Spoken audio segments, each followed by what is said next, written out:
When it comes to foreign investment, every rand given to maintain local jobs is precious.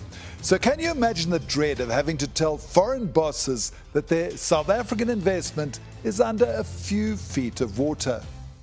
Well, that's what at least one Durban CEO had to do following the April's flooding in KZN. Happily though, as I found out, that chat went better than expected. It's endured a pandemic, massive social unrest, shipping delays and supply shortages. But the wheels at Toyota's Durban factory just kept on turning.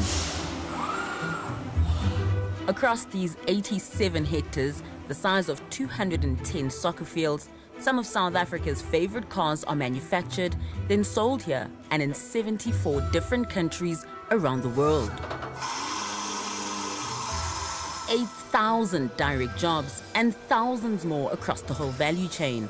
This plant is a significant contributor to the KwaZulu-Natal economy. And what goes wrong here lands on the shoulders of Executive Vice President Nigel Ward. How's it, guys? How are we doing? And as far as he was concerned, 2022 was going to be the year everything would keep going right. We're working 18 hours a day. That's 2 shifts, 6 days a week, and every 90 seconds you'll see a Hilux come off. With Nigel Ward directing operations from the factory floor and having weathered 2 years of crises, CEO Andrew Kirby was looking forward to a brighter 2022. When we came into 2022, we were really hopeful that we'd be able to start recovering until, of course, the big rains in early April. On the 11th and 12th of April, a cut-off low pressure system dumped around a third of KZN's annual rainfall over the Durban area. Managers were on high alert, but hopeful that canals and other measures put in place in the 2017 floods would keep their plant dry. 5:30 in the morning, they sent us photographs. No flooding, no damage at all on our site. So we're very pleased that all our activities actually worked. But our relief was short-lived. But upstream, 𝗀𝗵𝗶𝘀 Dam was overflowing and 2 of its fuse gates tipped to avoid catastrophic failure to the entire dam, sending a biblical tide down the 𝗲𝗏𝗄𝗏 River. 𝗀𝗏𝗃 was already on site. He was the man sending the photos to Andrew Kirby. All of a sudden, things went very bad, very quickly. I got a call to go to Contractor's Gate. When I arrived there, I knew immediately we're in deep trouble. You know, there was like a river of water and mud streaming into the plant. The car park was already flooded. There was cars drifting. But the water kept rising. You know, it was rising at an extremely rapid rate. That surge of water then breached the banks of the 𝗲𝗏𝗄𝗏 River, crashed through the empty container yard and flooded the whole South Basin. And so between 5:30 and about 6:20, suddenly we had, on average, 1.5 meters of muddy water over our entire 87 hectare site. Wait, Andrew, from 5:30 clear, nothing? Nothing. 6:20? 1.5 meters under mud. 𝗀𝗏𝗃 was about to have a very long, very wet day. My personal thoughts at that stage was, I'm not sure how we're going to survive. We're ever going to be able to get this up and going again. First priority was to shut down power to avoid electrocutions. We were walking in mud and water this deep. The cars on the hangars, as they were coming down the hangars, the cars were flooded in mud. The pits, they were flooded with water and mud. We had parts drifting everywhere, empty boxes, fallen part racks. It was just chaos. Nigel finally managed to get to work the following morning, and the only place where he could find a cell phone signal was on the roof of the administration building. Got here very early on the 13th in the morning, and I'll be quite honest with you, I wanted to cry. We had no electricity, we had no water, although that sounds a little bit bizarre, and we had no communications. What were you seeing, Nigel?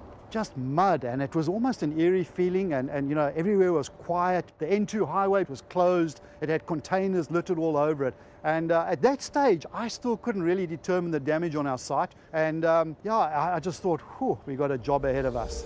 Staff knew their jobs were on the line, and managers like Larry Mkhunu had to calm them down.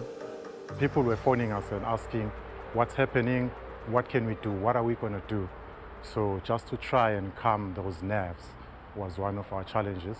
So considering all the damage, was it worth saving? And that was a decision going to be made in Japan.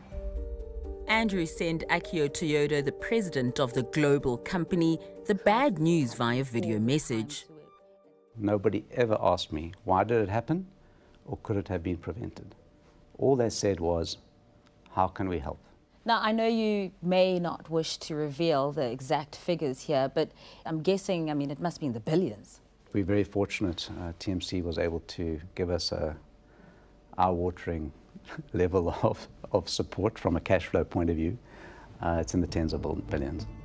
And so began a massive damage assessment and cleanup. But more than 4,000 brand new vehicles had to be crushed to ensure future quality.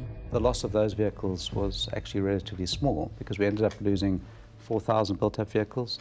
I'm probably going to lose 80,000 vehicles production-wise because of this length of shutdown. It's been more than 80 days of rebuilding, directed from this command center full of whiteboards and charts. Across the plant, Japanese engineers are having stand-up meetings with their South African colleagues, and Masachi Asakura, Toyota's top global risk manager, is here too. This is the most comprehensive damage to any of our global production facilities. Even worse, he says, than the tsunami that hit Japan in 2011. Yes, tsunami is a limited section, but here is all whole facilities. Yeah. Yes. The water was one thing, but it was the mud that dried to a fine powder that almost defeated them. We ended up with 77 generators on site. We had 10, 20,000 litre water tankers cycling 3 to 4 times a day, just delivering water to us, also to some of the neighbouring communities. We had honeysuckers on site pumping all the mud out. At one point we had one of our big pits. We had to pump 21 million litres of water out of that pit just to get the mud out. Then we had to bring fresh water back in to try and high pressure clean it. So it was a long process, and as the days unfolded, we uncovered more and more damage.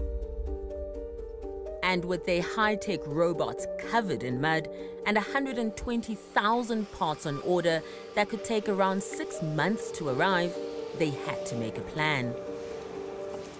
So we started the process of taking those control panels apart one by one with a toothbrush, distilled water, cleaning it, re-cleaning it, and going through a very slow, tedious process.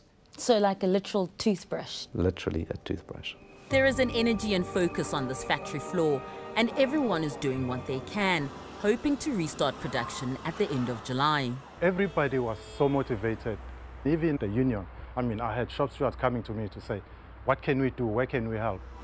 And as KZN still reels from flood damage, at least here, the cogs of industry are beginning to move, and not a single job has been lost in the process. Thank you for watching our stories here online, and please subscribe below to become part of our YouTube community and be notified when we upload our latest content.